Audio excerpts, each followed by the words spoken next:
हम बात ये करते हैं कि ज्योग्राफी के अंतर्गत अर्थ सरफेस के ऊपर पृथ्वी सतह पर पाए जाने वाले जो रिलीफ होते हैं, उच्चावच होते हैं, अर्थात ऊंचे उठे हुए या नीचे धंसे हुए स्थान, उनको रिलीफ या उच्चावच कहते हैं। उन उच्चावचों में जो अपर पार्ट पर ये उभरे हुए भाग या जो धंसे हुए भाग इस तरीके से निर्मित हो जाते हैं। पृथ्वी के जो कि सूर्य से अलग होने वाला पदार्थ है, उसके लगातार ठंडे होने के क्रम में जो अपनतिक और अभिनतिक भाग, एंटीक्लाइन और सिंक्लाइन पार्ट, उभरे हुए भाग सलवटों के रूप में जो उभरे हुए भाग थे वो महाद्वीप के रूप में जाने जाते हैं, और धंसे हुए भागों को लाखों वर्षों की वर्षा का जल भरने से महासागर के रूप में कहा जाता है। हमने IOC या इंटरनेशनल ऑर्गेनाइजेशन ऑफ द ओशिनोग्राफर्स के अनुसार इसमें मुख्यतया मेनली 3 महासागर जो माने जाते थे, उसके पश्चात एक दक्षिणी गोलार्ध में सदर्न हेमिस्फीयर में एक चौथा महासागरीय भाग भी माना गया, और फिर उसके साथ ही आकार की दृष्टि से आर्कटिक को यह 5वां सागर माना जाता है। अगर आकार की दृष्टि से देखते हैं तो एक तो पैसिफिक ओशियन है, प्रशांत महासागरीय भाग है, और एक अटलांटिक महासागरीय भाग है, और एक यह हिंद महासागर या इंडियन ओशियन वाला पार्ट है। इसमें ये थोड़ा सा ये फैक्चुअल पार्ट चलेगा अपना ये वाला, इसमें आपको तैयारी भी इसी तरीके से करके रखनी है। इसमें कुछ एक्स्ट्रा कोई भी किसी कारण से कोई चर्चा में कोई स्थान रहता है, उनको इसमें ऐड करते रहिए आप, है ना। क्रमवार एक एक करके जो हम लेकर के चल रहे हैं ना, उसमें तरीका यही होता है हमारा। जिसमें देखिए एक बार तो हमने जनरल बात कर ली कि भाई किस तरीके से यह महासागरीय जल का जो औसत तापमान है, average temperature of the oceanic surface, महासागर के जल के ऊपरी सतह का औसत तापमान यह संपूर्ण पृथ्वी के औसत तापमान से ग्रेटर या ज्यादा होता है ना। यानी 17.2 डिग्री सेंटीग्रेड, 17.2 डिग्री सेंटीग्रेड जो है वह तापमान महासागर की ऊपरी सतह के जल का है, जबकि संपूर्ण पृथ्वी का तापमान औसत रूप में 15 डिग्री सेंटीग्रेड, 15 डिग्री सेंटीग्रेड माना जाता है। जबकि अगर ओवरऑल ओशियनिक वाटर का संपूर्ण महासागरीय जल के औसत तापमान को लेते हैं तो वो 3.9 डिग्री सेंटीग्रेड यानी 3.9 डिग्री सेंटीग्रेड माना जाता है। ठीक है, तो ये कुछ सामान्य बातें हमने पिछली क्लास में की थी। एक एक करके हम पैसिफिक ओशियन, अटलांटिक ओशियन और इंडियन ओशियन पर्टिकुलर इनको लेकर के हम यह इनकी विशेषताओं पर चर्चा कर लेंगे। ठीक है ना। देखिए एक थोड़ी सी बात ये ध्यान रखिए कि वैसे तो जियोलॉजिकल टाइम स्केल, भूगर्भिक समय सारणी ऑप्शनल का पार्ट है सब्जेक्ट का, लेकिन आरएस मेंस में बहुत ही बढ़िया टॉपिक के रूप में इसको डाल दिया गया है। आरएस मेंस में जो कि कंपलसरी पेपर के रूप में है, कोई ऑप्शनल पेपर नहीं होता आरएस में, लेकिन उसके बावजूद भी आरएस मेंस में जियोलॉजिकल टाइम स्केल यानी पृथ्वी का इतिहास यानी भूगर्भिक समय सारणी का पूरी डिटेल उसमें आपको पढ़नी होती है। अब उसी से रिलेट करके थोड़ा सा महासागरों की उत्पत्ति को लेकर के, उतनी डिटेल तो नहीं ले रहे हम, लेकिन फिर भी इतना पार्ट ले रहे हैं कि जिससे आपको उन युगों को उस संदर्भ में याद रखना है कि ऑब्जेक्टिव के पार्ट हमारे चूके नहीं। ठीक है ना। देखिए हम ये कहते हैं कि 450 करोड़ साल पहले पृथ्वी का निर्माण माना जाता है, यानी 4.5 बिलियन ईयर अगो अर्थ का पृथ्वी का निर्माण है। उससे लेकर के वर्तमान तक का जो समय है उसकी व्याख्या जब कालक्रम के अनुसार विभिन्न जैविक और अजैविक कारकों की उत्पत्ति के संदर्भ में कर देते हैं। अर्थ सरफेस पे पाए जाने वाले बायोटिक और अबायोटिक प्रकार के जो संपूर्ण पदार्थ और तत्व पाए जाते हैं उनकी उत्पत्ति की व्याख्या अगर समय के अनुसार अकॉर्डिंग क्रोनोलॉजिकली, जैसे कालक्रम के अनुसार अगर हम कर लेते हैं तो उसकी व्याख्या जियोलॉजिकल टाइम स्केल या भूगर्भिक समय सारणी कहलाती है। ठीक है। महासागरों की उत्पत्ति के लिए एक चीज आप ध्यान रखिए, जब पैसिफिक ओशियन से हम शुरू करेंगे मेनली तो, लेकिन उसको थोड़ा सा ध्यान देते हैं कि जब हमने कॉन्टिनेंटल ड्रिफ्ट या महाद्वीप विस्थापन सिद्धांत की हमने बात की कि पृथ्वी सतह पर एक ही सुपर कॉन्टिनेंट, एक ही महाद्वीप की स्थिति थी, अर्थात ऐसा सभी वैज्ञानिक मानते हैं, जियोमॉर्फोलॉजिस्ट और जियोलॉजिस्ट ऐसा सभी मानते हैं कि पृथ्वी सतह पर वर्तमान में पाए जाने वाले सभी महाद्वीप, सभी कॉन्टिनेंट एक साथ एक जगह पर जुड़े हुए थे, जिसे सुपर कॉन्टिनेंट वर्तमान में महाद्वीप कहा जाता है, सुपर कॉन्टिनेंट कहा जाता है। जर्मन जो टर्मिनोलॉजी है जिसका उपयोग करते हुए वैगनर ने इस प्रकार के महाद्वीपीय भाग को यह पैनजिया कहा। पैन मतलब ऑल और जिया मतलब जियो को अर्थ है ना, जियो को जिया, अर्थ को जिया के रूप में जर्मन भाषा में जाना जाता है। तो इसके अनुसार यह संपूर्ण महाद्वीपीय जो भाग है वो पेंजिया कहलाता है। तो जो जब एक ही महाद्वीप है तो निश्चित रूप से एक ही महासागर होगा। महासागरीय जलीय क्षेत्र के लिए थालसा शब्द का प्रयोग किया जाता है। थालसा शब्द का प्रयोग यह ग्रीक या यूनानी समय से किया जा रहा है। तो ऐसी स्थिति में यह जो एक ही महासागर को अगर कंसिडर करते हैं तो ये पैंथालसा के रूप में जाना जाता है। तो आज के सभी महासागर पैंथालसा के भाग हैं। ये पॉइंट ये है इसमें, पैंथालसा यानी all oceanic part is related to Panthalassa. सभी भाग, महासागरीय भाग पैंथालसा के भाग हैं और सभी महाद्वीपीय भाग पेंजिया के भाग हैं। ठीक है ना। तो अब इसमें यह विभिन्न कारणों से, कारण कुछ भी मान लीजिए, अलग अलग वैज्ञानिक भिन्न भिन्न कारणों को लेते हैं। हम उन कारणों पर अभी डिटेल नहीं ले रहे हैं, लेकिन विभिन्न कारणों से पृथ्वी के इन महाद्वीपीय भागों में टूटन हो जाती है। ये जो एक कॉन्टिनेंट वाला पार्ट था ये क्रैक हो जाता है, टूट जाता है। इसके टूटने के साथ ही ये नदर्न पार्ट जो उत्तरी भाग था वो अंगारा लैंड के रूप में परिवर्तित होता है और फिर गोंडवाना लैंड बनता है। सदर्न पार्ट जो वर्तमान का दक्षिणी ये जो गोलार्ध वाला हिस्सा है वो गोंडवाना लैंड के रूप में बनता है और उत्तरी भाग जो है वो अंगारा लैंड के रूप में बनता है। नामकरण को लेकर के भी थोड़ी सी बात अपने दिमाग में ध्यान रख लीजिए। रूस की अंगारा नदी रशिया की अंगारा रिवर के आधार पर उसे अंगारा लैंड के रूप में कहा गया। दक्षिण भारत के गोंड जनजाति के आधार पर, ठीक है ना, क्योंकि यहाँ पर पूरे वर्ल्ड से, पूरे संसार भर से प्रायद्वीपीय भारत वाले क्षेत्र में बहुत से भूवैज्ञानिकों ने आकर के यहाँ की चट्टानी संरचनाओं का जियोमॉर्फिक स्ट्रक्चर की स्टडी की है और वहां पर रहते हुए कुछ वैज्ञानिकों को आंध्र प्रदेश वाले इलाके में गोंड जो जनजाति रहती है उसके साथ उनका थोड़ी अच्छी खासी बॉन्डिंग हो गई, तो उससे प्रभावित होते हुए उन्होंने उस एरिया को गोंड क्षेत्र कहा। आगे चल करके यह टर्मिनोलॉजी लोकप्रिय हो गई, जिसे गोंडवाना क्षेत्र के रूप में जाना गया। ठीक है, तो इसका मतलब उत्तरी भाग को हम अंगारा लैंड के रूप में या विद्वान अंगारा लैंड के रूप में कह रहे हैं और दक्षिणी भाग को गोंडवाना लैंड के रूप में कहा जाता है। तो यहाँ पर दो महाद्वीप बन गए, दो सागर बन गए, दो सागर बन गए ना, यानी अंगारा लैंड और गोंडवाना लैंड के बीच में पैंथालसा का जल प्रवेश कर गया ना यहाँ पर। और ऐसी स्थिति में ये जो पैंथालसा का जल यहाँ पे प्रवेश करता है, दूसरा महासागर जिसे पैंथालसा के अलावा दूसरे सागर के रूप में लेते हैं, ये सागर बनता है टेथिस सागर। इसे स्वेस जैसे वैज्ञानिक जो हैं, विद्वान जो हैं, वह टेथिस सी या टेथिस सागर के रूप में कहते हैं।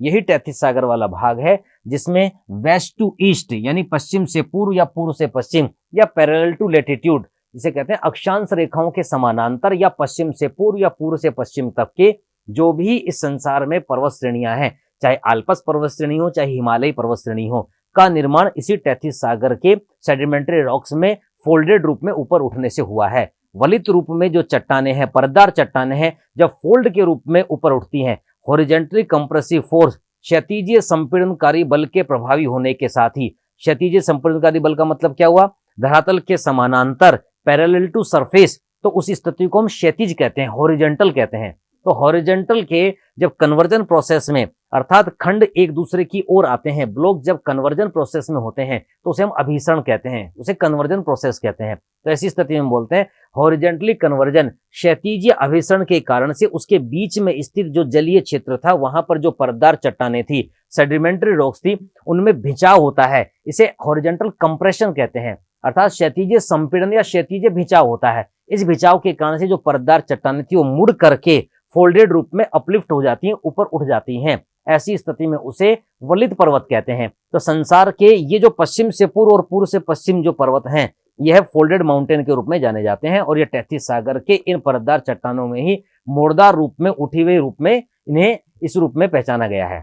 ठीक है ना। अब यहाँ पर ये जो महासागर बने हैं, अब देखिए हम यहाँ पर ये कह रहे हैं कि धीरे धीरे करके ये सारे पार्ट भी टूटने लगते हैं।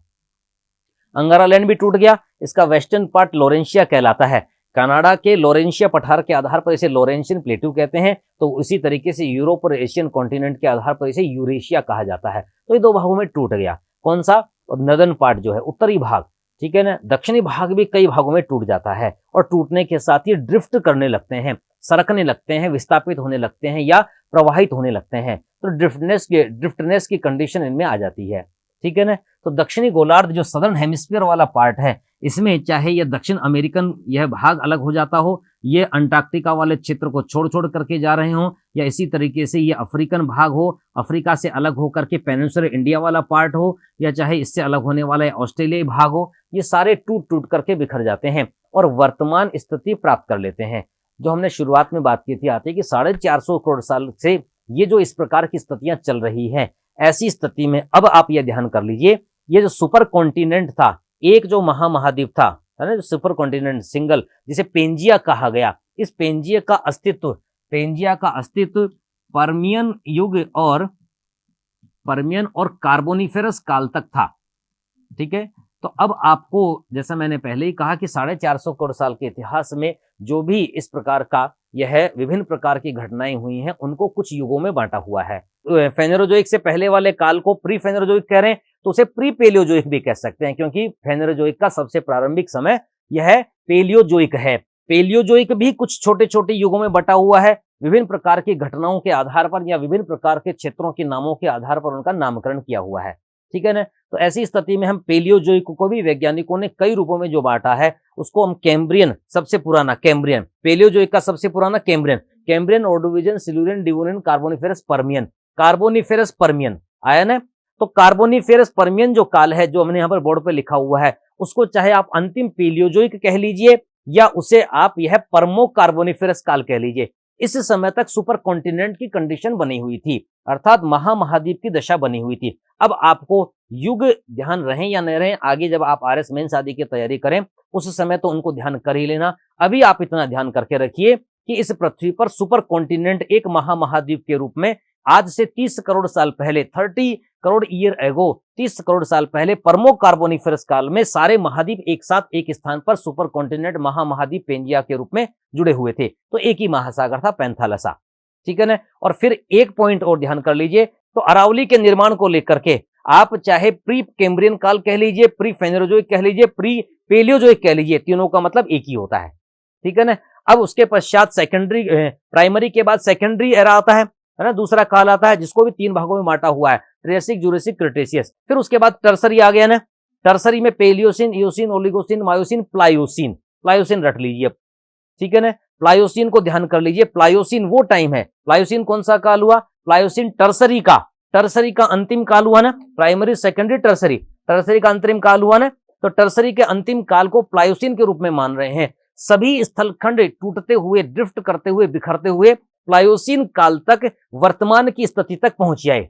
अब वर्तमान की स्थिति का मतलब क्या हुआ, वर्तमान की स्थिति का मतलब यह हुआ कि ये जो अंगारा लैंड वाला भाग था और ये जो इसका एक भाग जो कि लोरेंशिया और यूरेशिया खंड के रूप में टूटा, और इसी तरीके से ये जो गोंडवाना लैंड वाला भाग था जिसमें यहां पर ये दक्षिण अमेरिकन कॉन्टिनेंट के रूप में ये अलग हुआ, अफ्रीकन कॉन्टिनेंट के रूप में ये भाग अलग हुआ, इसी प्रकार से ऑस्ट्रेलियन कॉन्टिनेंट के रूप में ये भाग, मेडागास्कर के रूप में ये, और ये सब भाग छोड़ करके चले जाते हैं अंटार्कटिका को। ठीक है ना। तो ऐसी स्थिति में ये जो ड्रिफ्ट करते हैं, ये हिस्सा टूट करके पेनिनसुलर इंडिया के रूप में, प्रायद्वीपीय भारत के रूप में उत्तर की ओर सरकने लगा। ये जो वर्तमान, ये सारा सरकने के पश्चात ये जो भाग है लोरेंशिया वाला और साउथ अमेरिका, दक्षिण अमेरिका वाला भाग, ये वेस्ट की ओर ड्रिफ्ट कर जाता है, पश्चिम की ओर सरक जाता है, विस्थापित हो जाता है, वर्तमान की स्थिति प्राप्त हो जाती है। वर्तमान की स्थिति कौन सी, अगर हम कहें कि ये जो दक्षिण अमेरिकन महाद्वीप है ये वर्तमान में इस स्थिति में पहुंच आया, तो इसी प्रकार से ये अफ्रीकन कॉन्टिनेंट जो है ये वर्तमान में इस स्थिति पर पहुंच आया। तो ऐसी स्थिति में ये जो इस प्रकार से अब यहां पर ये सारे स्थलखंड अगर अपनी अपनी जगह पर पहुंच गए, तो जो पैंथालसा का जल था, ये पैंथालसा का जल जहां जहां पर उसे मार्ग मिलता चला गया, जहां जहां पर उसे खांचा मिलता चला गया, वहां पे प्रवेश कर जाता है। तो हम यहां पर ये कह रहे हैं कि अगर हमसे कोई कहे कि अटलांटिक महासागर का निर्माण कब पूर्ण हो जाता है, तो उसी समय पूर्ण हो गया ना जब सारे स्थलखंड सरकते हुए, फिसलते हुए या प्रवाहित होते हुए वर्तमान स्थिति में पहुंच गए। तो हम कहते हैं प्लायोसिन काल तक। अगर इंडियन ओशियन के अंतिम उत्पत्ति की बात करें तो हम यही तो कह रहे हैं कि जब पेनिनसुलर इंडिया, प्रायद्वीपीय खंड का भाग यहां से होता हुआ, जब यहां से जाकर के इस प्रकार से ड्रिफ्ट करता हुआ यूरेशियन खंड से टकरा गया, तो उस समय वर्तमान हिमालय की प्राप्ति हो जाती है। ठीक है ना। तो ऐसी स्थिति में आप इंडियन ओशियन के भी अंतिम रूप से निर्मित होने वाले समय को अंतिम टर्सरी या इसे प्लायोसिन काल कह लेते हैं। तो आपने अभी तक 3 नाम ध्यान किए। प्री कैम्ब्रियन तो हम इसलिए ध्यान कर रहे हैं क्योंकि अरावली हमको राजस्थान के भूगोल में पढ़नी पड़ेगी। ठीक है ना। तो इसलिए प्री कैम्ब्रियन वाले काल को तो हम इसलिए ध्यान कर लेते हैं कि पेलियोजोइक का प्रारंभिक कैम्ब्रियन है और उससे पहले वाला काल निश्चित रूप से प्री कैम्ब्रियन का काल बन जाएगा। ठीक है ना। तो इसी क्रम में, इसी दृष्टि से अंतिम प्लायोसिन, जो अंतिम टर्सरी काल में यहाँ हिमालय भी बन गया और इस प्रकार से ये सारे स्थलखंड अपने अपने स्थान पर जब पहुंच जाते हैं तो इस तरीके से अंतिम रूप से हम कहते हैं कि यहाँ पर यह महासागरों का निर्माण भी पूर्ण हो जाता है। ये जो महासागरों का निर्माण पूर्ण होता है, इसके आधार पर अब एक दो बातों को ध्यान करके रखिए। जब सारा महासागरीय जल, पैंथालसा का जल, यह इन सभी अन्य छोटे छोटे सागरों और महासागरों में प्रवेश कर गया, तो जो बचा कुचा महासागर पैंथालसा का भाग था वही पैसिफिक ओशियन कहलाता है। तो residual Panthalassa is known as ये पैसिफिक ओशियन, अर्थात बचा खुचा पैंथालुसा भाग ही प्रशांत महासागर के रूप में जाना जाता है। तो एक तो प्रश्न इसके रूप में ध्यान करके रखेंगे। दूसरा आपने कहा ना कि ये जो बीच में यहाँ पर लोरेंशिया और यूरेशिया मिल करके कौन सा भाग बन रहे थे, अंगारा लैंड। अंगारा लैंड और गोंडवाना लैंड के बीच में जो टेथिस सागर था उसमें लगभग पूरा इलाका यह फोल्डेड माउंटेन के रूप में ऊंचा उठ गया, लेकिन कुछ भाग यह अभी ऊंचा नहीं उठा है, जिसमें हम इस भाग की बात करते हैं जो कि मेडिटेरियन सी है, भूमध्य सागर है। तो हम ये एक प्रश्न ये भी ध्यान करके रखिए कि जो बचा खुचा यह टेथिस सी का भाग है वो वर्तमान का भूमध्य सागर या मेडिटेरियन सी है। वर्तमान का भूमध्य सागर किसका भाग है, अवशिष्ट टेथिस सागर यानी बचा हुआ टेथिस सागर, और जो प्रशांत महासागर है वो अवशिष्ट पैंथालसा का पार्ट माना जाता है। ठीक है ना। तो इनकी उत्पत्ति को लेकर के हम इन युगों के साथ जोड़ करके इन सारी बातों को लेते हैं।